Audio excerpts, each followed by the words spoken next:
নমস্কার। কথায় কথায় কথামৃত অনুষ্ঠানের 495তম পর্বে আপনাদের স্বাগত। আপনারা এই অনুষ্ঠান শুনছেন প্রাণারাম বাংলা ইউটিউব চ্যানেলে, যেখানে সপ্তাহের প্রত্যেক দিন সম্প্রচারিত হয় এই কথায় কথায় কথামৃত অনুষ্ঠানটি। শুরুর সময় থাকে রাত্রি 9টা, আর এই একই চ্যানেলে প্রত্যেক সপ্তাহের শনিবার সম্প্রচারিত হয় শ্রী শ্রী মায়ের কথা। শুরুর সময় থাকে সন্ধে 6টা। এই অনুষ্ঠানে শ্রী শ্রী রামকৃষ্ণ কথামৃততে আমরা বিগত কয়েকটি পর্ব ধরেছিলাম এবং আজকেও অবস্থান করব 27 অক্টোবর 1885 প্রসঙ্গে, যেদিন শ্রীরামকৃষ্ণ উত্তর কলকাতায় শ্যামপুকুর বাটিতে অবস্থান করছিলেন। উপস্থিত ছিলেন ভক্তবৃন্দ, তাদের অন্যতম ডাক্তার মহেন্দ্রলাল সরকার মহাশয়, যার সঙ্গে শ্রীরামকৃষ্ণের কথোপকথন গতকাল আমরা শ্রবণ করছিলাম। ডাক্তার সরকারকে শ্রীরামকৃষ্ণ বলছিলেন জ্ঞান অজ্ঞানের পারে যাওয়ার কথা। বললেন অজ্ঞান কাঁটা তোলবার জন্য জ্ঞান কাঁটা লাগে, তারপর দুটো কাঁটাই ফেলে দিতে হয়। সেই সমস্ত প্রসঙ্গের মধ্যে আমরা গতকাল ছিলাম। ওখানে উপস্থিত ছিলেন আরেকজন ভক্ত, শ্রীযুক্ত শ্যাম বসু মহাশয়। আমরা গতকাল যতটা শুনেছিলাম তার পরের অংশে আজকে প্রবেশ করব শ্রী শ্রী রামকৃষ্ণ কথামৃততে, যার সূচনায় কথামৃতকার শ্রীযুক্ত মহেন্দ্রনাথ গুপ্ত বা শ্রীম বা মাস্টার মহাশয় উদ্ধৃত করেছেন তব কথামৃতং তপ্ত জীবনং কবিভিরীড়িতং কলমশাপহং শ্রবণমঙ্গলং শ্রীমদাততং ভুবি গৃণন্তি ये ভূরিদা জনাঃ। কথামৃতকার লিখছেন যে শ্রীযুক্ত শ্যাম বসু মহাশয় এবারে কথা বলছেন। শ্যাম বসু, দুই কাঁটা ফেলে দেওয়ার পর কি থাকবে? ওই জ্ঞান কাঁটা আর অজ্ঞান কাঁটার প্রসঙ্গ হচ্ছিল তো। এইবারে যিনি জিজ্ঞাসা করছেন তিনি কতটা এইসব বিষয় নিয়ে ভাবনা চিন্তা করেছেন, কতটা তার অনুভবের মধ্যে এসেছে, সেটিও তো একটি প্রাসঙ্গিক প্রশ্ন। শ্যাম বসু মহাশয় শ্রীরামকৃষ্ণের স্নেহভাজন, বোঝাই যায় এর পরে যে কথোপকথন আছে। কিন্তু ওই অধিকারের প্রশ্ন, অধিকারীর প্রশ্ন, এখানে যখন তিনি জিজ্ঞাসা করলেন দুই কাঁটা ফেলে দেওয়ার পর কি থাকবে, তখন শ্রীরামকৃষ্ণ বলছেন, মাস্টারমশাই লিখছেন শ্রীরামকৃষ্ণ, কথামৃতকার লিখলেন শ্রীরামকৃষ্ণ নিত্য শুদ্ধ বোধ রূপম, এই শব্দটিকে মাস্টারমশাই স্থূলাক্ষরে দিয়েছেন। নিত্য শুদ্ধ বোধ রূপম, তা তোমায় কেমন করে বুঝাবো? তাহলে ওই জ্ঞান অজ্ঞান দুটি ফেলে দেওয়ার পর তিনি বলছেন নিত্য শুদ্ধ বোধ রূপম, অর্থাৎ সেই ভেতরের এক এবং অদ্বিতীয় সত্তা, যিনি নিত্য, অর্থাৎ যে আর কোনো ক্ষয় নেই, বিনাশের প্রশ্ন নেই। যিনি শুদ্ধ, অর্থাৎ সর্বাংশে শুদ্ধতম। যিনি বোধরূপম, অর্থাৎ যাকে বোধে বোধ করা যায়, শব্দ দ্বারা তাকে পূর্ণাঙ্গ রূপে প্রকাশ করা যায় না, সেই তিনিই থেকে যান দুই কাঁটা ফেলে দেওয়ার পর। কিন্তু শ্যাম বসুকে শ্রীরামকৃষ্ণ বলছেন তাঁরই একটু হুঁশ আনার জন্য, তার এই চৈতন্য আনবার জন্যে যে অধিকারী হতে হবে। ওই দুই কাঁটা ফেলে দেওয়ার প্রসঙ্গ হয়েছে আর একটা প্রশ্ন করা গেল, শুনে রাখা ভালো, কিন্তু ওই প্রশ্ন করবার অধিকারী হতে হবে, তবেই তো উপদেশ কাজে লাগবে। তা তোমায় কেমন করে বুঝাবো? যদি কেউ জিজ্ঞাসা করে ঘি কেমন খেলে, তাকে এখন কি করে বুঝাবে? হদ্দ বলতে পারো কেমন ঘি না যেমন ঘি। এইটা শ্রীরামকৃষ্ণ বলছেন। এটা কখনো কখনো বলেছেন তিনি ওই যখন দেখছেন যে সেই ব্যক্তি অতটা অধিকারী হয়ে ওঠেনি, একটু এমনি জিজ্ঞাসা করেছে, অতটা সিরিয়াসলি জিজ্ঞেস করেনি, সেইখানে এই কথাটি তিনি বলেছেন। এমনিতে তো হয় যে ধর্মের প্রসঙ্গে যে কোনো জিনিস জিজ্ঞেস করে নিল একজন, তা সেইটার অধিকারী হয়েছে কিনা। এটা বিজ্ঞানেও হতে পারে। বিজ্ঞানে হয়তো বললে যে গাছে কিভাবে জল পৌঁছয় একেবারে ওপরে আমাকে বুঝিয়ে বলুন, এখন সেইটা একটু তো ন্যূনতম ব্যাপারটা পড়া থাকতে হবে, নাহলে বোঝানো যাবে নাকি? বা মানুষের মস্তিষ্কের কার্যকলাপ একটু বুঝিয়ে বলুন তো আমাকে, যে তার মানে আপনি একটা বিরাট বিজ্ঞানী, তাই এইটা একটু বুঝিয়ে বলুন না। এখন তার জন্য তো কিছু পড়াশোনা থাকতে হবে, সেটা কিভাবে বলা হবে, তা সেটা বলার নানান রকমের ভঙ্গি হতে পারে। তো শ্রীরামকৃষ্ণ এখানে ওই আপত্তিটা করছেন যে সে শ্যাম বসু মহাশয় কতটা বুঝেছেন। আরেকটি হচ্ছে যে এই যে প্রসঙ্গটি আসছে, এটি যে শুধু কথা দিয়ে বোঝানো যায় তাই নয়, তা নয়, এটিকে বোধে বোধ করতে হয়। এবার এইটা জানতে হবে যে এটা বোধে বোধ করতে হয়, এটা কথা দিয়ে বোঝানোর মতো নয়ই। তাহলে কথা দিয়ে একটু লক্ষণ, স্বরূপের লক্ষণ বলা যেতে পারে, কিন্তু ভেতরে ডুব দিলে তবে এইগুলো পাওয়া যাবে। গতকাল যতটা আমরা শুনেছি, অর্থাৎ এই 27শে অক্টোবরেরই তো প্রসঙ্গ, তাতে শ্রীরামকৃষ্ণ কিন্তু দেখছি আমরা যে তিনি বলছেন জ্ঞান অজ্ঞানের পার হও। এইবার জ্ঞান অজ্ঞানের পার হলে কি সেটা তো তিনি বলতেই পারতেন, কিন্তু বলেননি ওই জন্যই যে এর জন্য ভেতরে ডুব দিতে হবে, সেইটা নিজেকে করতে হবে।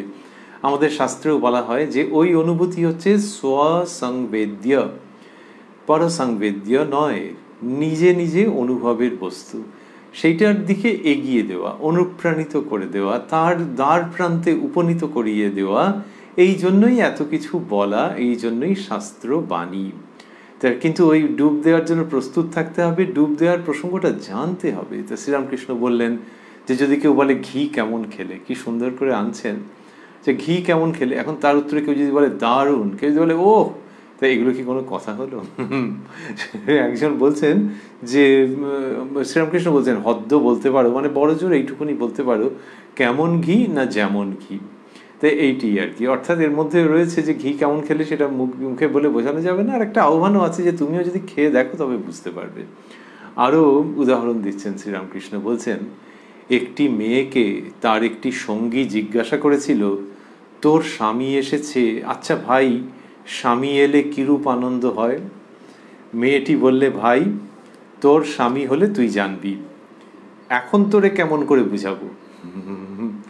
কি সুন্দর শ্রীরামকৃষ্ণ এই লৌকিক জায়গাগুলোকে কিরকম নিয়ে আসছেন। ওই নতুন বউ আর কি, নতুন বিয়ে হয়েছে, কতকটা এরকমই ভঙ্গি, যার জন্য বলছেন একটি মেয়েকে, আর সে তার স্বামীর এসেছে তার জন্য কিরকম সুখ, এগুলো তো সংসারের প্রসঙ্গ। এইটাই শ্রীরামকৃষ্ণের বিশেষত্ব, সংসারের প্রসঙ্গকে তুলে আনছেন, তুলে এনে মনটাকেও আবার সংসার থেকে তুলে আনছেন কি অবলীলায়। এই লীলা শ্রীরামকৃষ্ণের, যেখানে তিনি অবলীলায় ঈশ্বরীয় প্রসঙ্গকে উপস্থাপন করছেন ঘোর সংসারী বিষয়কে অবলম্বন করে। তো এখানে বললেন যে সে বললে তখন মেয়েটি বললে যে ভাই তোর স্বামী হলে তুই জানবি, এখন তোরে কেমন করে বুঝাবো। এরকম ভাবে শ্রীরামকৃষ্ণ বলছেন যে ওইখানে যে আনন্দটা হয়, তার আগে বললেন যে স্বামী এলে কিরূপ আনন্দ হয়, তা ওখানে যে আনন্দটা হয় ও মুখে বলা যায় না, তোমার ওই অভিজ্ঞতা হলে বুঝবে। ইঙ্গিতটা হচ্ছে যে এইরকম তো আছে, তো মুখে বলা যায় না, তা তুমি ওই দুটো কাঁটা তুলে ফেললে কিরকম হবে, দুটো কাঁটা ফেলে দিলে সেটা জিজ্ঞেস করছো, এটা ওই পর্যায়ের। আরেকটি হচ্ছে যে ওখানে যে আনন্দটা হয় তার থেকে ঈশ্বর প্রাপ্তি, এবং এই শ্রীরামকৃষ্ণ যেটি বললেন নিত্য শুদ্ধ বোধরূপম, তাকে ভেতরে পাওয়া, সেইটির আনন্দ তো অনন্ত গুণ বেশি। তাহলে ওই মেয়েটাই যদি ওর স্বামী এসছে কিরম আনন্দ মুখে বলতে না পারে, তাহলে এখানে কি করে বলা যাবে? আরও উদাহরণ দিচ্ছেন, বাস্তব দৃষ্টান্ত দিচ্ছেন, বলছেন পুরাণে আছে ভগবতী যখন হিমালয়ের ঘরে জন্মালেন তখন তাকে মা নানা রূপে দর্শন দিলেন। মানে মা দুর্গার কথা বলা হচ্ছে, মা মেনকা, তো তিনি মা দুর্গার কথা যে তিনি হিমালয়ের ঘরে জন্মালেন তখন তাকে মা নানা রূপে দর্শন দিলেন, অর্থাৎ হিমালয়কে নানান রূপে দর্শন দিচ্ছেন। গিরিরাজ মানে পিতাকে দর্শন দিয়েছেন তখন। তারপর শ্রীরামকৃষ্ণ বলছেন গিরিরাজ সব রূপ দর্শন করে শেষে ভগবতীকে বললেন, মা বেদে যে ব্রহ্মের কথা আছে, বেদে যে ব্রহ্মের কথা আছে, এইবার আমার যেন ব্রহ্ম দর্শন হয়। তাহলে মেয়ে কি করেছেন? ভগবতী তখন নানা রূপে দর্শন দিয়েছেন, তখন গিরিরাজ বলছেন যে মা, বেদে যে ব্রহ্মের কথা আছে, এইবার আমার যেন ব্রহ্মদর্শন হয়। তখন ভগবতী বললেন, বাবা, ব্রহ্মদর্শন যদি করতে চাও তবে সাধু সঙ্গ করো।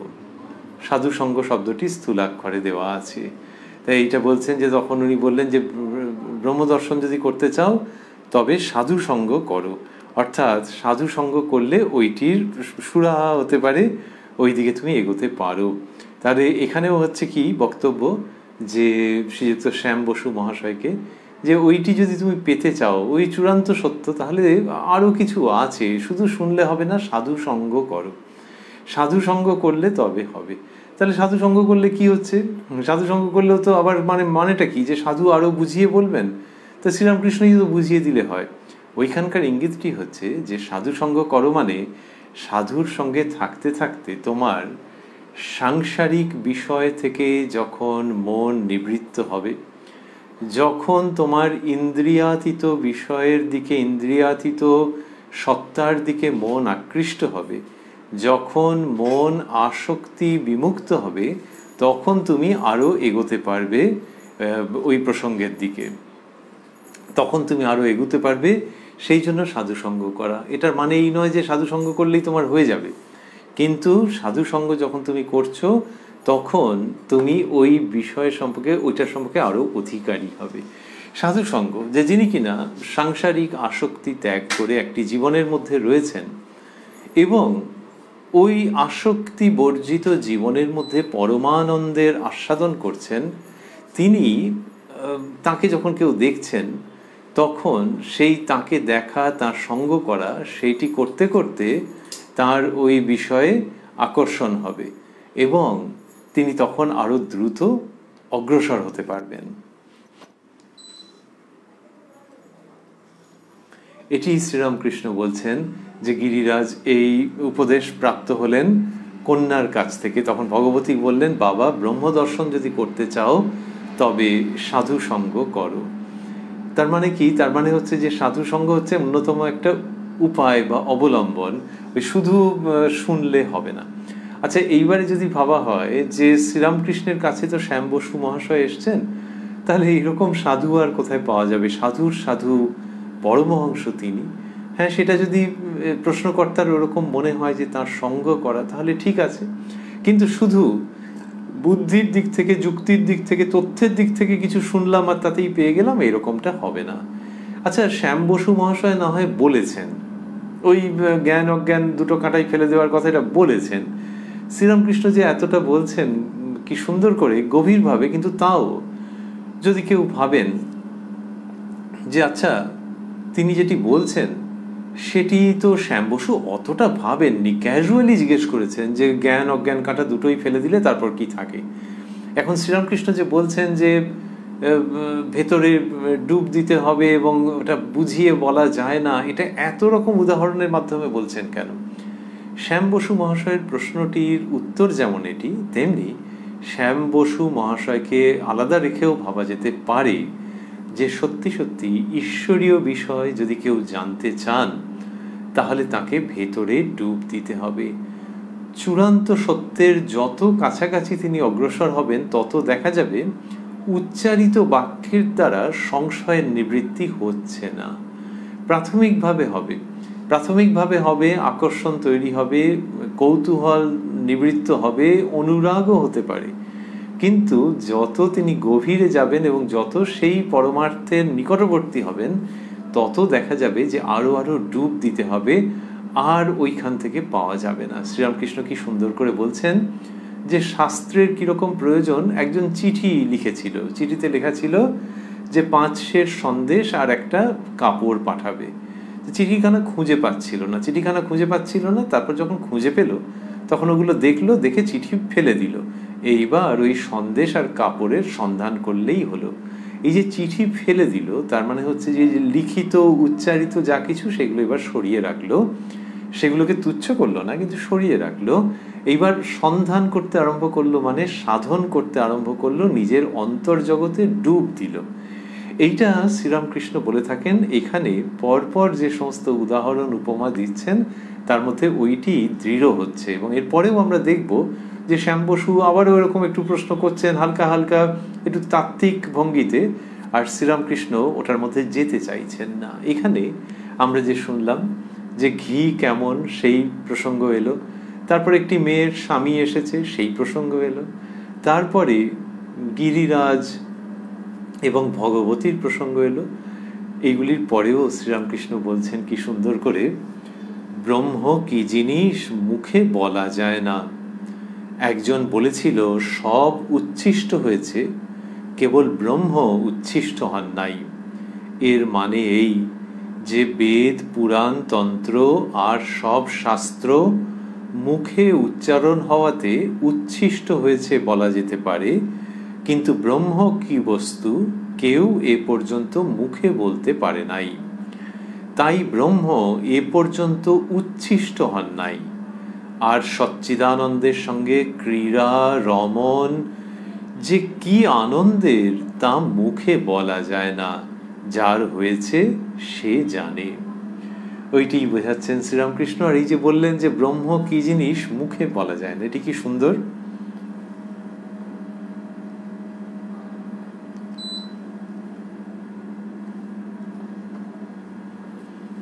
তিনি বলছেন যে একজন বলেছিল সব উচ্ছিষ্ট হয়েছে, কেবল ব্রহ্ম উচ্ছিষ্ট হন নাই। বলে শ্রীরামকৃষ্ণ ব্যাখ্যা করছেন যে মুখে বলা যায়নি সেই প্রসঙ্গ। বেদ পুরাণ তন্ত্র আর সব শাস্ত্র মুখে উচ্চারণ হওয়াতে উচ্ছিষ্ট হয়েছে বলা যেতে পারে। উচ্ছিষ্ট মানে এঁটো হয়ে গেছে। এমনিতে মানুষের কি হয় যে সাধারণত যে এঁটো হয়ে গেছে, এটা কেমন যেন একটা, আর এঁটো হয়নি কোনটা সেইটা খেতে হবে, এরকম তো থাকে। তো সেই আস্বাদন করতে হবে ব্রহ্মবস্তুকে, ওইটি একমাত্র উচ্ছিষ্ট হয়নি। তাহলে অন্য শাস্ত্রের মাধ্যমে শাস্ত্রকে আবারও খাটো করা হচ্ছে না, কিন্তু মুখে বলা হয়ে গেছে, সুতরাং তার সীমিত উপযোগিতা। কিন্তু আসল বস্তুকে অনুভব করতে গেলে তোমাকে ভেতরে ভেতরে সেটি আস্বাদন করতে হবে। এবং আরেকটি অর্থ হচ্ছে যে কোনোদিনই ব্রহ্মকে মুখে বলা যাবে না। ওই যে অবাং মনস গোচরম, তার কি সুন্দর একটি সমান্তরাল উচ্চারণ, যে ওই ব্রহ্মকে বাক্য মনের অতীত তিনি, তাই মুখে বলা যাবে না। এবং মুখে যে বলা যাবে না এর জন্য দুঃখ নেই, এই তিনি একমাত্র উচ্ছিষ্ট হন নাই। তারপর শ্রীরামকৃষ্ণ বললেন যে আর সচ্চিদানন্দের সঙ্গে ক্রীড়া রমণ যে কি আনন্দের তা মুখে বলা যায় না, যার হয়েছে সে জানে। নিজের জীবনে এই রকম প্রসঙ্গ তিনি একাধিকবার করেছেন। অন্তরঙ্গ ভক্তদের কাছে বিভিন্ন সময়ে অন্তরঙ্গ মুহূর্তে বলেছেন এই গূঢ় গভীর কথা, যে সচ্চিদানন্দের সঙ্গে এইরকম লীলা বিলাস সেটি সম্ভব, এবং সেটি হলে যে অবর্ণনীয় আনন্দ হয় সেটি অসীম স্পর্শী। শ্রীরামকৃষ্ণ এই সমস্ত প্রসঙ্গ করেছেন, এখানে এইগুলি বললেন। তারপর মাস্টারমশাই লিখছেন, ঠাকুর শ্রীরামকৃষ্ণ আবার ডাক্তারকে সম্বোধন করিয়া বলিলেন, দেখো অহংকার না গেলে জ্ঞান হয় না।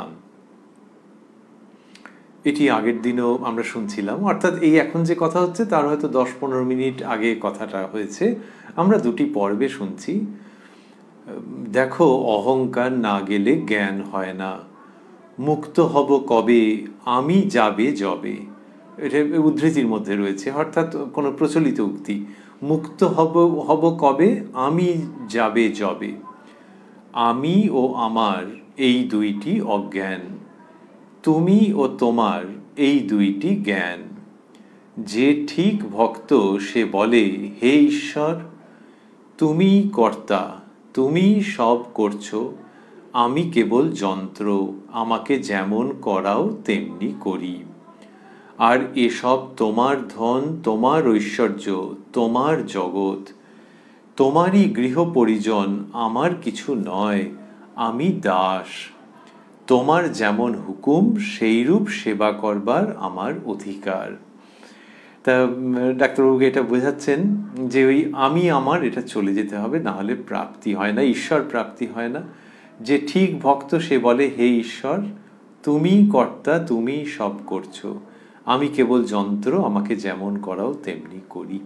তাহলে এই যেটা যিনি ঠিক ঈশ্বরের ভক্ত তিনি যে এগুলি বলেন, তাহলে তার কাজের স্বরূপটা কীরকম? যে তিনি তাহলে কোনো কাজে প্রবৃত্ত হন নাকি ঈশ্বরের আদেশ না পেলে করেন না, সে তো একটা বিরাট ব্যাপার। তার উত্তর হচ্ছে শ্রীরামকৃষ্ণ যেটি বোঝাচ্ছেন বিভিন্ন সময়ে, যে সেই ব্যক্তির মধ্যে যে কাজ করবার মনোভাবটা রয়েছে সেই মনোভাব নিয়ে তিনি কাজ করেন, কিন্তু তিনি ঈশ্বরের সঙ্গে এই যোগসূত্রটা মনে মনে রাখবার আপ্রাণ চেষ্টা করেন এবং রাখেনও, যে এইগুলি তোমার ইচ্ছে ধরে নিয়েই আমি করছি, আমি যেন তোমার ইচ্ছের অনুবর্তী না হয়ে কিছু না করি, এইটা তিনি মনে মনে ভাবছেন। তাহলে যে মনের ভেতর যা উঠছে সেইটাই করছেন আর ভাবছেন যে এটাই ঈশ্বরের ইচ্ছে। যিনি এই পথে থাকবেন এবং যিনি কিনা সৎ হবেন তার ক্ষেত্রে সেইটাই হবে। তার মনের মধ্যে একটা এলোমেলো যা হোক বিকট ইচ্ছে উঠলো এরকম তো হবে না। তো তিনি ওইটা করতে করতে করতে করতে ওই শৈলীতে পারদর্শী হয়ে যাবেন, ওই অধ্যাত্ম শৈলীতে, যে তার মনে উঠছে তিনি করছেন, সেটা যে কাজই হোক না কেন, এবং মনের গভীরে বিশ্বাস করছেন যে ঈশ্বরের ইচ্ছাতেই মনে ওটি উঠেছিল এবং সেই মতোই আমি এই কাজ করেছি। শ্রীরামকৃষ্ণ যেটি শেখাচ্ছেন সেটি হচ্ছে যে এর মধ্যে যদি তার বুঝতে ভুল হয়, কারণ সেই ব্যক্তি পুরো ঈশ্বরের ইচ্ছে বুঝে ফেলবে, তো যদি বুঝতে ভুল হয় তাহলেও সেটা নিয়ে অন্যের কোনো ব্যস্ততার কারণ নেই, আশঙ্কার কোনো কারণ নেই। কারণ ওই ব্যক্তি যদি সৎ হন তাহলে কিছু ভুল হলে ঈশ্বরই সেগুলো সংশোধন করে তাকে ঠিক পথে নিয়ে আসবেন। এটা ওই যে ঈশ্বরের ইচ্ছের উপরে নির্ভর করে সব কিছু করা এবং ভাবা যে তুমি আমাকে দিয়ে করিয়ে নিচ্ছ, এর ফলে যেটা হয় সেটি হচ্ছে ঈশ্বরে ফল সমর্পণ। যে তোমার ইচ্ছাতেই আমি বলিয়ান হয়ে, তোমার ইচ্ছার অনুবর্তী হয়ে আমি এই কাজগুলি করছি। এইবার সেই কাজের যদি ব্যর্থতা আসে তাহলে হচ্ছে যে আমি তো জ্ঞানও তো কোনো ত্রুটি করিনি, কিন্তু তারপরেও ব্যর্থতা এলো, সেই ব্যর্থতার জন্য এই ব্যক্তি বিষাদগ্রস্ত হবেন না। আবার ওই কাজে বিপুল সাফল্য এলো, লোকজন বিরাট করে প্রশংসা করতে আরম্ভ করলেন, তাতেও এই ব্যক্তি একেবারে উচ্ছ্বাসে ভেসে যাবেন না, যে সবটাই ঈশ্বরের ইচ্ছায় হচ্ছে। এইটি বলা মানেই হচ্ছে কর্মের ফলের সঙ্গে তিনি আপনা আপনি বিযুক্ত থেকে যাচ্ছেন, কি আনন্দের ব্যাপার। তাহলে কর্মফল সমর্পণ ওইটা এর মধ্যেই হচ্ছে। যে মুহূর্তে ভাববেন যে ঈশ্বরের ইচ্ছার অনুবর্তী হয়ে তিনি কাজ করছেন, সেটা যদি মুদ্রার এপিঠ হয়ে থাকে, সঙ্গে সঙ্গে ওপিঠটি নির্মিত হয়ে যাবে, যে তার মধ্য থেকে ফল এর যে চিন্তা সেটি ঈশ্বরেরই শ্রীপাদপদ্মে অর্পিত হয়ে যাবে। এইটা শ্রীরামকৃষ্ণ দেখাচ্ছেন এবং বলছেন যে হে ঈশ্বর, তুমি কর্তা, তুমি সব করছো, আমি কেবল যন্ত্র, আমাকে যেমন করাও তেমনি করি। এটা বললে আবার যদি কেউ ভাবেন যে এ তো দাসত্বের মতন, দাসত্ব স্বেচ্ছাবৃত দাসত্ব। এটা হচ্ছে অন্তর্জগতে ডুব দিতে দিতে দিতে দিতে যখন ব্যক্তি বুঝছেন যে ঈশ্বরের ইচ্ছা বলে একটি আছে এবং সেই ঈশ্বর স্বৈরাচারী ঈশ্বর নন, তার সঙ্গে একটা আত্মিক সম্পর্ক স্থাপিত হচ্ছে, তার কারুণ্যপূর্ণ মুখখানি যেন দৃশ্যমান হতে আরম্ভ করছে।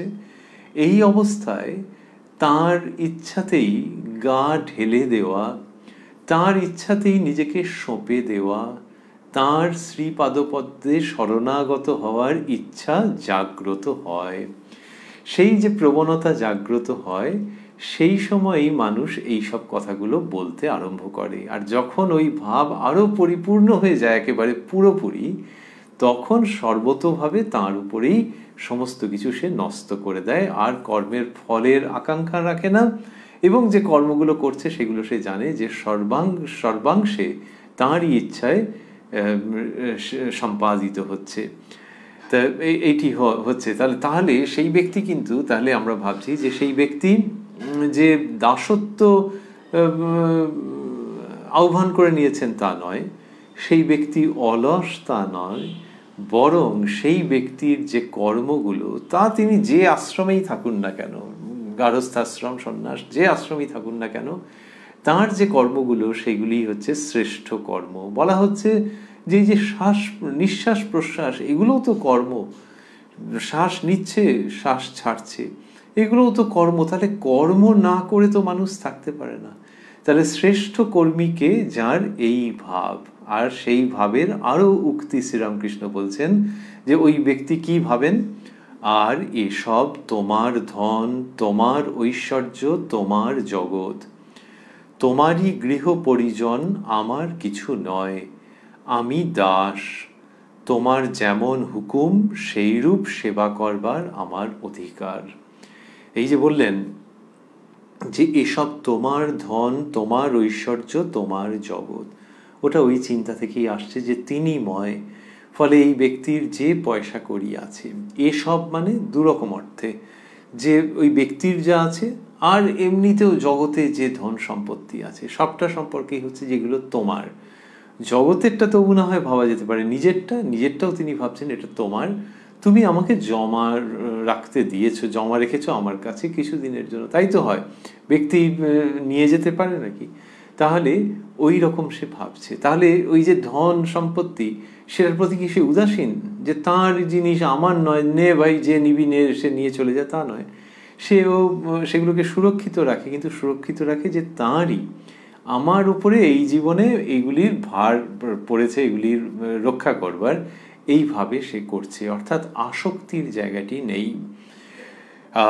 তোমার ধন, তোমার ঐশ্বর্য, তোমার জগৎ, তাহলে ওই ভেতরের দিক থেকেও ভাবা যেতে পারে যে এই যা আছে আমার, সেগুলি তোমারই, তোমার ধন, তোমার ঐশ্বর্য, তোমার জগৎ, যে আমার এবং অন্যদের যা কিছু আছে সেই সবই।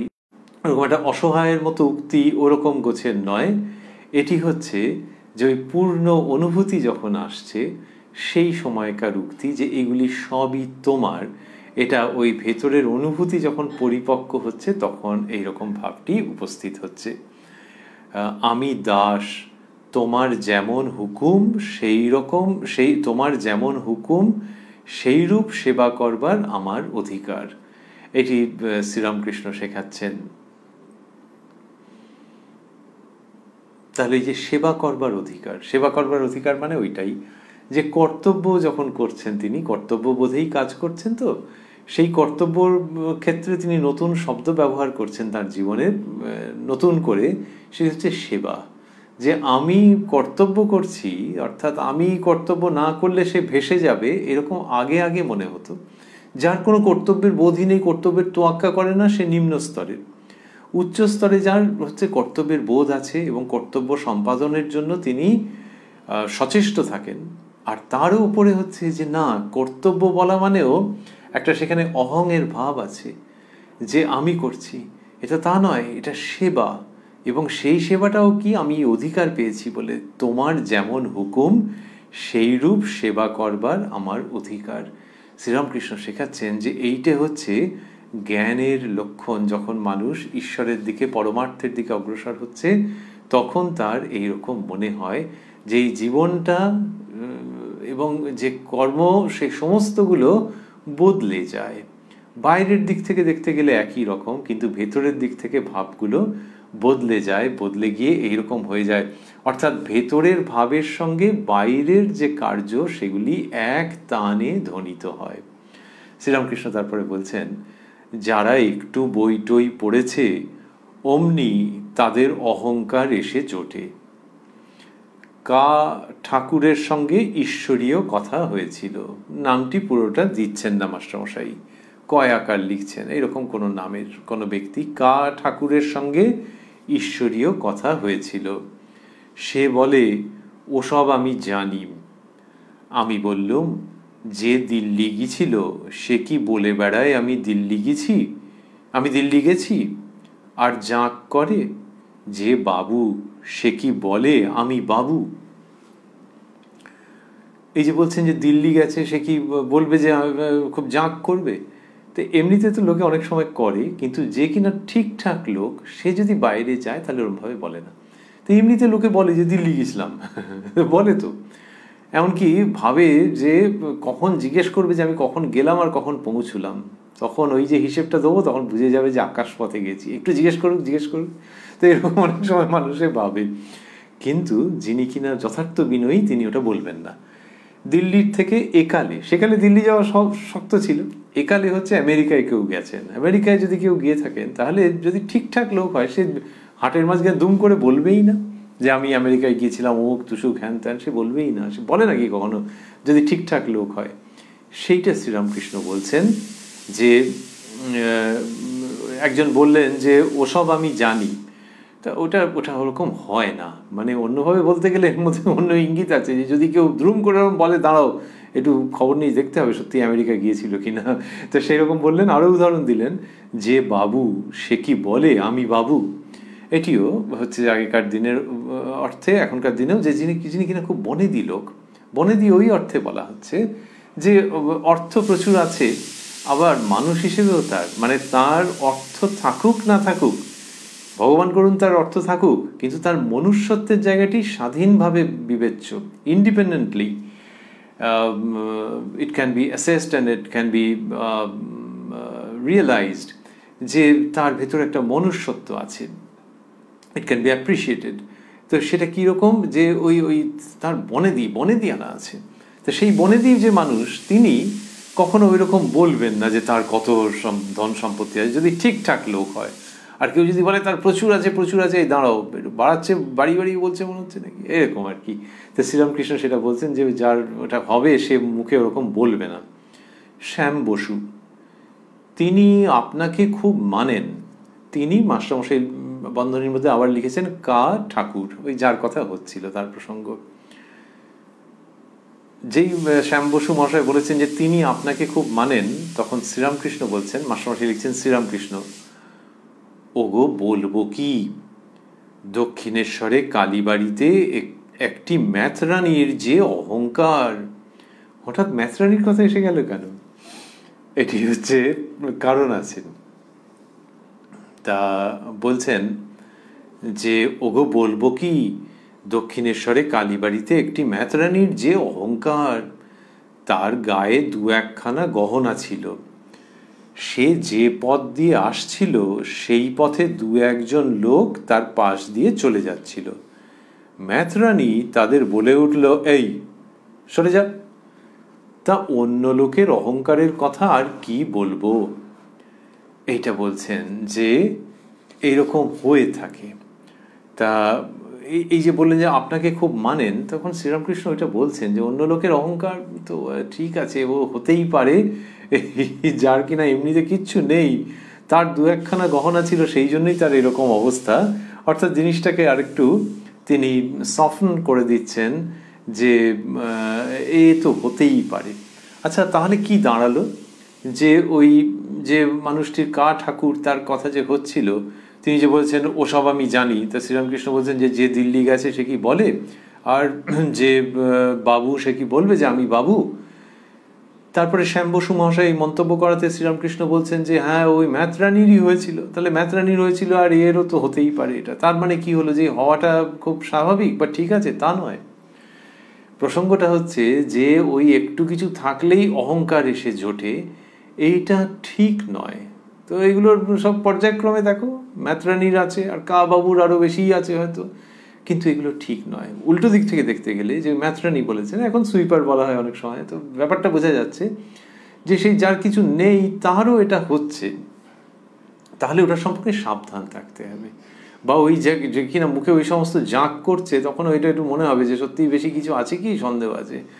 সেই রকম যদি কেউ বলেন যে আমি সব জানি, তাহলে সাবধান থাকতে হবে। এই প্রসঙ্গটা থেকে গেল যে অহংকার চলে না গেলে হবে না।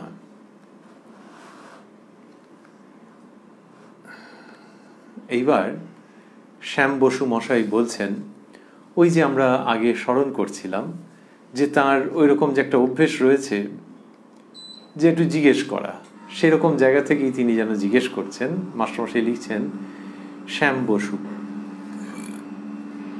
মহাশয়, পাপের শাস্তি আছে অথচ ঈশ্বর সব করছেন, এ কিরকম কথা?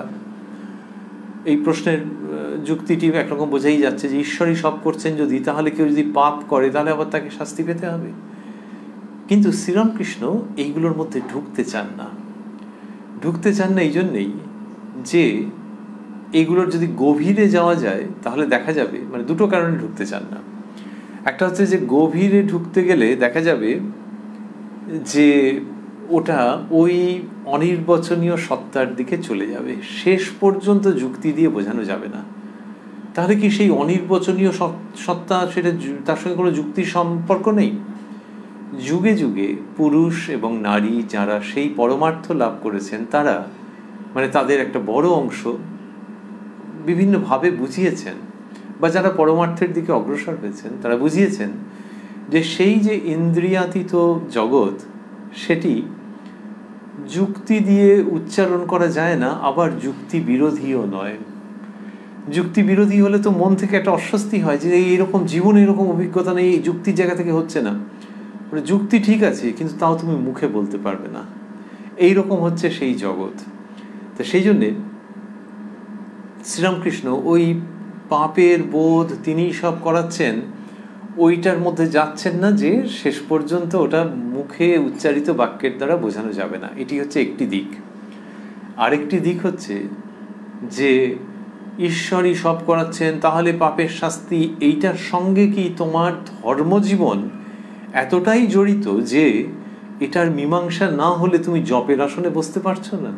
তা তো নয়। মানুষ জপ ধ্যান করতে পারে না, তাকে স্মরণ করতে পারে না, নিজের ভেতরেই নানান রকমের প্রতিকূলতা থাকে বলে সেগুলোকে কাটিয়ে কাটিয়ে তাকে অগ্রসর হতে হয়।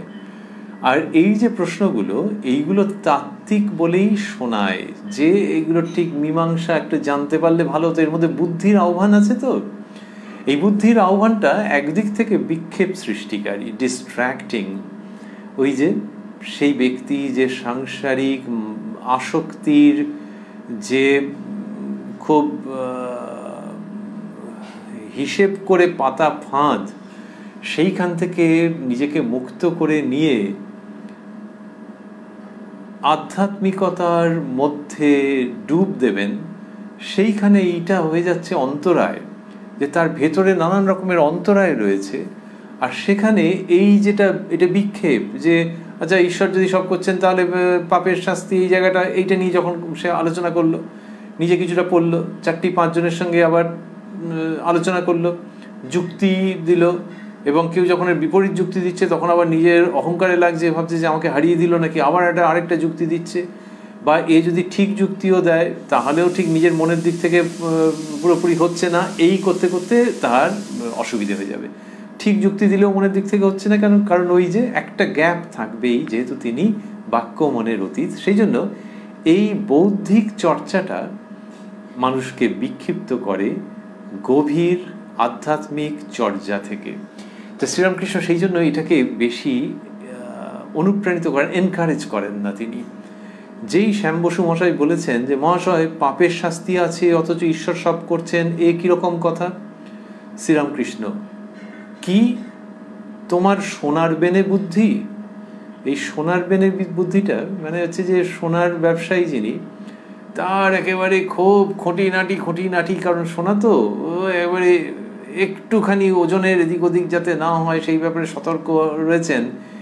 এই রকম টাইপের যে বুদ্ধি, এই বুদ্ধি দিয়ে এটা হবে না গো। তাহলে সেই সোনার ব্যবসায়ীকে অসম্মান করা হচ্ছে না? তিনি সোনার ক্ষেত্রে না হয় এরকম করলেন, কিন্তু ঈশ্বরীয় ক্ষেত্রে এরকম বুদ্ধি হলে মুশকিল হয়ে যাবে। এইটা নরেন্দ্রনাথ উপস্থিত রয়েছেন, উত্তরকালের স্বামী বিবেকানন্দ, তার খুব ভালো লেগেছে যখন শ্রীরামকৃষ্ণ বলছেন কি তোমার সোনার বেনে বুদ্ধি।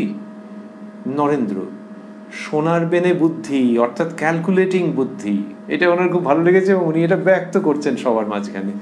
শ্রীরামকৃষ্ণ মজা করে বলছেন, কিন্তু প্রসঙ্গটা সিরিয়াস।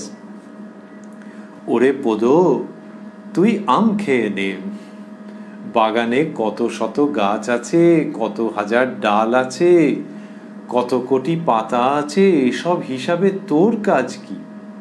তুই আম খেতে এসেছিস, আম খেয়ে যা। এটা সাধারণভাবে বললেন, মানে সকলের দিকে তাকিয়ে বলছেন যে ওরে পোদ তুই আম খেয়ে নে। কাকে বলছেন? ওইটা ওই রকমই। তা বললেন যে এইটা, ওই যে আম খেয়ে নাও, যে গাছের পাতা টাতা গুনতে যেও না। যদি কেউ আম বাগানে গেছে, আম খেতেই গেছে, গিয়ে ওই দেখছে ঘুরে ঘুরে যে কত গাছ আছে, আর তার কত ডালপালা, আর তার কত পাতা, এ কিরে গেল আম খেতে গিয়ে এরকম করছে। তেমনি মানুষের জীবন পেলে তো ওই তো আম খেতে হবে, ফলের রাজা। তেমনি জীবনের সমস্ত উদ্দেশ্যের মধ্যে রাজা উদ্দেশ্য ঈশ্বর লাভ, সেইটা না করে ওই তিনি পাপের শাস্তির, অমুকের তুসুকের, এই সমস্ত আরে আরে এই তো পাতা গুনতে আরম্ভ করেছে রে। এই শ্রীরামকৃষ্ণ সাধারণভাবে এইসব প্রসঙ্গ বলে তারপরে মাস্টারমশাই লিখছেন, শ্যাম বসুর প্রতি, তুমি এ সংসারে ঈশ্বর সাধন জন্য মানব জন্ম পেয়েছ। ঈশ্বরের পাদপদ্মে কি রূপে ভক্তি হয় তাই চেষ্টা করো। তোমার এত শত কাজ কি? ফিলসফি লয়ে বিচার করে তোমার কি হবে?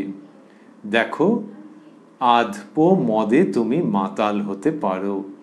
সুঁড়ির দোকানে কত মন মদ আছে, এই হিসাবে তোমার কি দরকার? ওই যে আগে আমরা দেখছিলাম মেয়ে এবং তার স্বামী এসেছে, সেটা যেরকম এও তেমনি বিষয়ের কথা সংসারের মধ্য থেকে তুলে আনছেন, নিয়ে এসে কি অসাধারণ জায়গায় উপনীত করিয়ে দিচ্ছেন। দেখো, আধপো মদে তুমি মাতাল হতে পারো, ওইটুকুনি হলেই হয়ে যায়। কিন্তু দেখো দোকানে গিয়ে আবার সব হিসেব করছে। আরে কে রে হিসেব করছে? সুঁড়ির দোকানে কত মন মদ আছে, এই হিসাবে তোমার কি দরকার? এটা শ্রীরামকৃষ্ণ ওইখানেতে আহ্বান জানাচ্ছেন। ডাক্তার, আর ঈশ্বরের মদ ইনফিনিট, সে মদের শেষ নাই। ওটা উনি আবার একটা ওর মধ্যে জুড়ে দিলেন, যেন কত ঈশ্বরে বিশ্বাসী।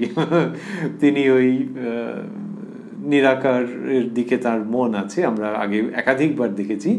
কিন্তু এখানে শ্রীরামকৃষ্ণ যেটা বলছেন যে ওই আধপো মদে তুমি মাতাল হতে পারো, সুঁড়ির দোকানে কত মন মদ আছে, ওইখানে ওইটা ডাক্তারবাবু বুদ্ধিমান মানুষ তো জুড়ে দিলেন যে আর ঈশ্বরের মদ ইনফিনিট, সে মদের শেষ নাই।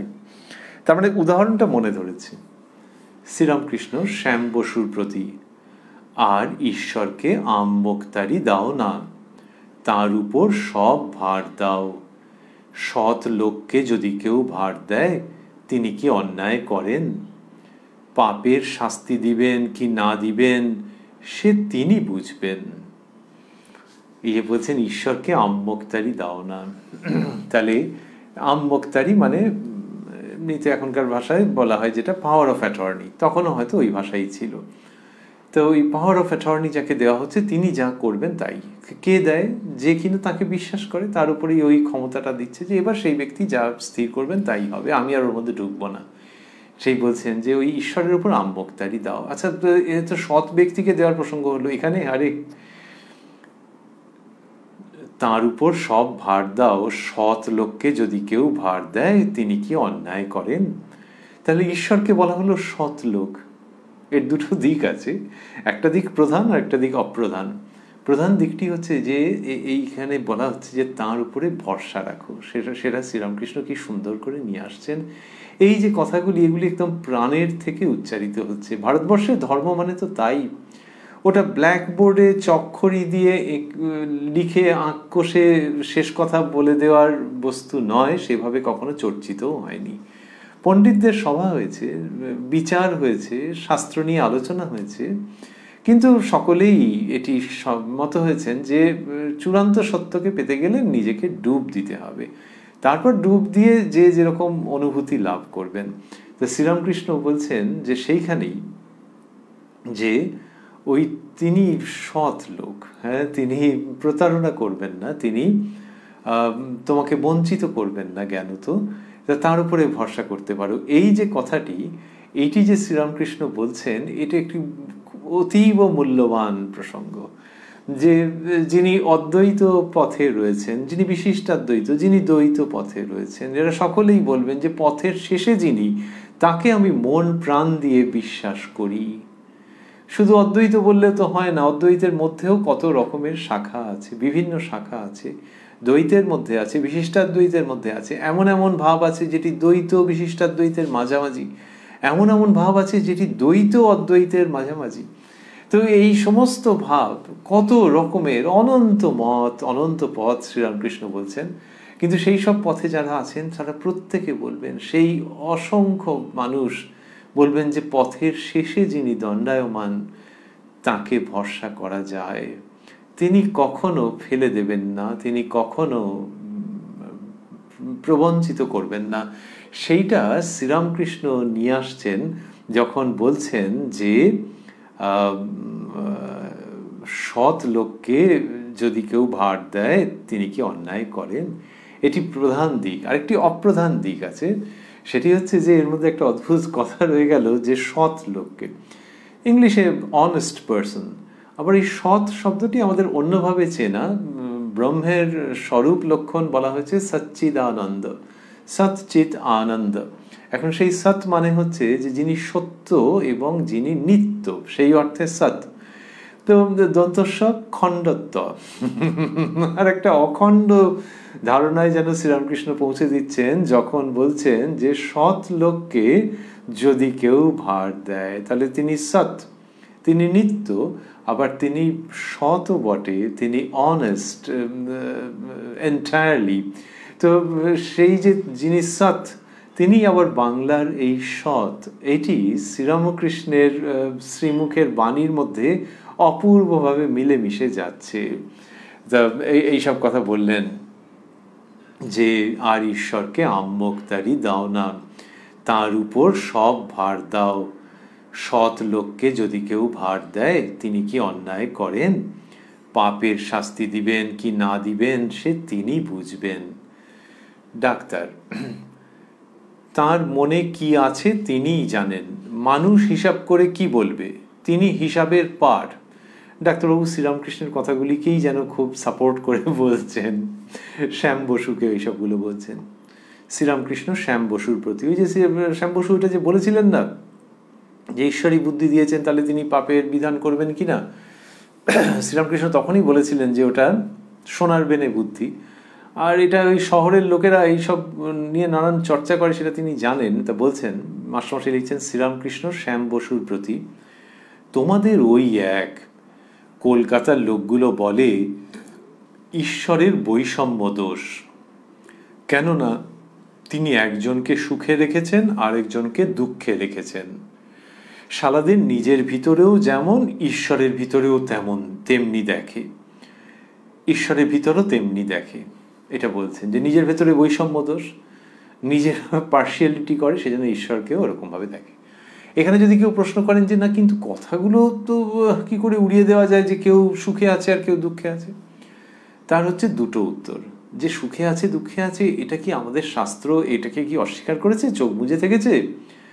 তারা তো বলেছেন কর্মফলের কথা, যে আগের জন্মে যেমন যেমন হয়েছে সেই কর্মের ফল তো তারা এই সম্পর্কে কিছু বলেননি নাকি, এটি একটি। আরেকটি হচ্ছে যে তুমি যেটা নিয়ে করছো সেইটাকে আরেকটু তো গভীরে ঢুকতে হবে, গভীরে না ঢুকলে কি করে হবে? ওপর যে ঠক্কর মারছো, এটা হচ্ছে কলকাতা শহরের বা শহরের মানুষের বিশেষ রকমের মানসিকতা, যে একটু গভীরে ঢোকো, নাহলে কি এটা হয় নাকি কখনো, মহা মুশকিলের কথা। এখন ধরা যাক নদীর ওপরে ব্রিজ আছে, উঁচু ব্রিজ, তার উপরে রামধনু আছে, আর উঠেছে রামধনু বিকেলের দিকে ধরা যাক, বা বৃষ্টির পর, এক পশলা বৃষ্টির পর।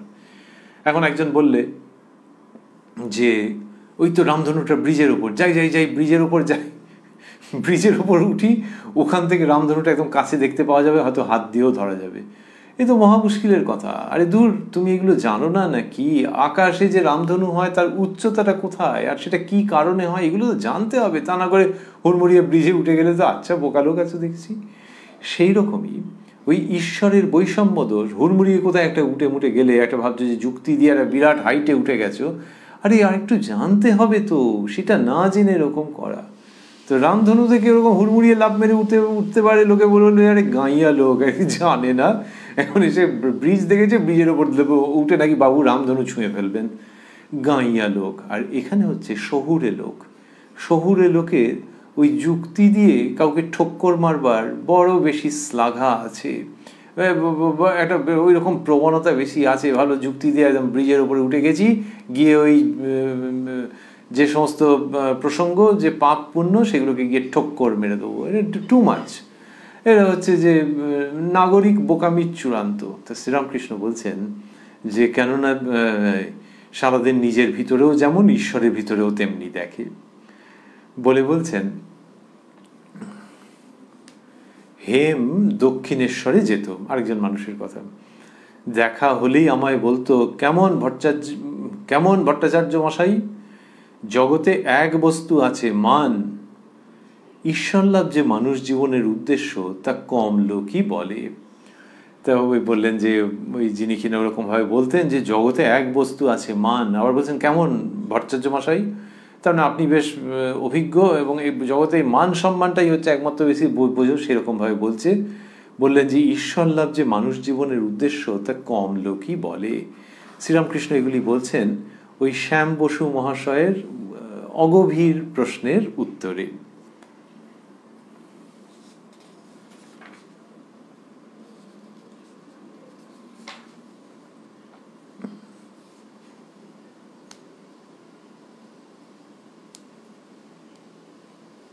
এটি যে বললেন, এরপরে দেখা যাচ্ছে যে শ্যাম বসু মহাশয় আরও প্রশ্ন করছেন এবং তার মধ্যেও অগভীরতা আছে। অগভীরতা আছে বটে, কিন্তু আমরা এই আগে উল্লেখ করেছিলাম অনুষ্ঠানের প্রথমের দিকে যে শ্যাম বসুকে শ্রীরামকৃষ্ণ ভালোবাসেন, বোঝাই যাচ্ছে এখন এবং পরবর্তীকালের উক্তি থেকে। আর ওই যে শ্যাম বসু ওই যে প্রশ্নগুলো করেছেন, সেই প্রশ্নগুলোর উত্তরেই কত গুরুত্বপূর্ণ প্রসঙ্গ এসেছে। সেই জন্য শ্যাম বসুর প্রশ্নের অগভীরতা সত্য, কিন্তু আরও অনেক বেশি সত্য হচ্ছে শ্রীরামকৃষ্ণ যা বলছেন এবং বলে চলছেন সেইগুলি। এরপরে শ্যাম বসু ওই রকমই একটা হালকা প্রশ্ন করবেন, যেটার শ্রীরামকৃষ্ণ বেশ একটু দীর্ঘ উত্তর দেবেন। সেইটি আমরা শ্রীরামকৃষ্ণেরই কৃপা সাপেক্ষে শ্রবণ করব আগামীকাল এই কথায় কথায় কথামৃত অনুষ্ঠানে, প্রাণারাম বাংলা ইউটিউব চ্যানেলে, যেখানে সপ্তাহের প্রত্যেক দিন সম্প্রচারিত হয় এই অনুষ্ঠানটি। শুরুর সময় থাকে রাত্রি 9টা, আর এই প্রাণারাম বাংলা ইউটিউব চ্যানেলেই প্রত্যেক সপ্তাহের শনিবার সম্প্রচারিত হয় শ্রী শ্রী মায়ের কথা। শুরুর সময় থাকে সন্ধে 6টা। আমরা রয়েছি উদ্বোধন কার্যালয়ে প্রকাশিত শ্রী শ্রী রামকৃষ্ণ কথামৃতের 976 পৃষ্ঠায়, রয়েছি 27 অক্টোবর 1885-তে শ্রীরামকৃষ্ণের পূত সান্নিধ্যে শ্যামপুকুর বাটিতে। আর আজকে আমরা যা শুনছিলাম সেটি স্মরণ করছি যে শ্যাম বসু মহাশয় তিনি জিজ্ঞাসা করেছিলেন, তিনি আজকের প্রসঙ্গের অনেকটা জুড়ে রয়েছেন, তিনি জিজ্ঞাসা করেছিলেন যে ওই যে শ্রীরামকৃষ্ণ বলেছিলেন জ্ঞান অজ্ঞান কাঁটা ফেলে দেওয়ার, তা তিনি বলেছিলেন 2 কাঁটাই ফেলে দেওয়ার পর কি থাকে। শ্রীরামকৃষ্ণ বললেন নিত্য শুদ্ধ বোধ রূপম। বলবার পর ওটি বললেন যে ওটা মুখে বলা যায় না। সেখানে পরপর এই সমস্ত দৃষ্টান্ত আনলেন যে একটি মেয়ে, তার স্বামী এসেছে, তার কি আনন্দ, সেই প্রসঙ্গটি। তারপরে বললেন, তার আগে বললেন যে ঘি কেমন খাওয়া, না ঘি যেমন ঘি তেমন, কেমন ঘি না যেমন ঘি, এই হচ্ছে যে সেটি নিজেকে আস্বাদন করতে হয়। একটি মেয়ে তার স্বামী এলে কিরকম আনন্দ হয় সেই প্রসঙ্গে যা বলল। আর গিরিরাজ ও ভগবতীর মধ্যে কথোপকথন, সাধু সঙ্গের প্রসঙ্গ। এবং শ্রীরামকৃষ্ণ বললেন যে ব্রহ্ম উচ্ছিষ্ট হন নাই, তাকে মুখে বলা যায় না। সচ্চিদানন্দের সঙ্গে ক্রীড়া রমণ যে কি আনন্দের, তা মুখে বলা যায় না, যার হয়েছে সে জানে। তারপর ডাক্তারবাবুকে সম্বোধন করে শ্রীরামকৃষ্ণ বলছেন আগের দিন আমরা যেটা শুনেছি তারই যেন সম্প্রসারিত প্রসঙ্গ। ওই 27 অক্টোবরের কথাই চলছে যে অহংকার না গেলে জ্ঞান হয় না।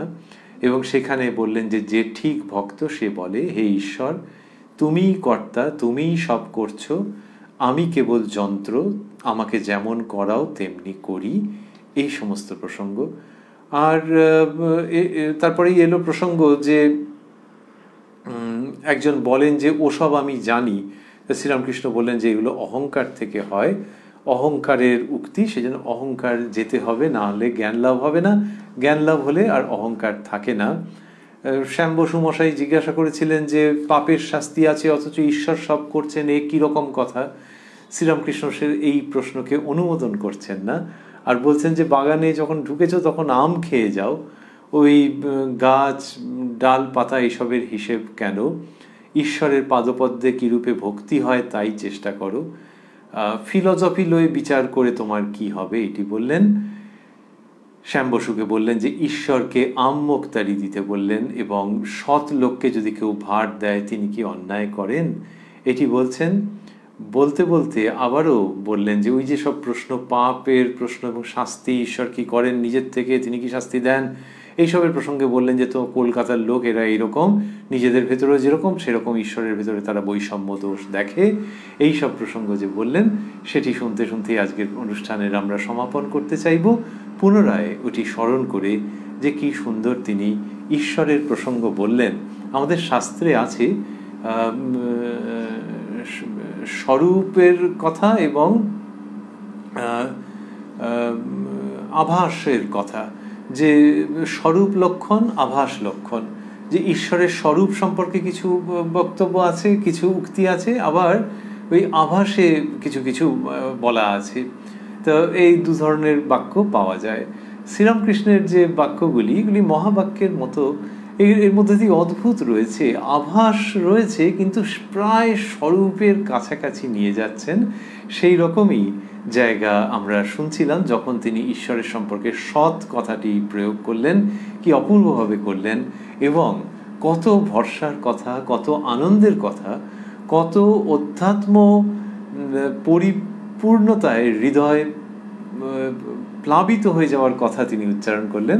সেটি আমরা পুনরায় স্মরণ করব এই অনুষ্ঠানের পরিসমাপ্তিতে, যে সৎ লোককে যদি কেউ ভার দেয় তিনি কি অন্যায় করেন?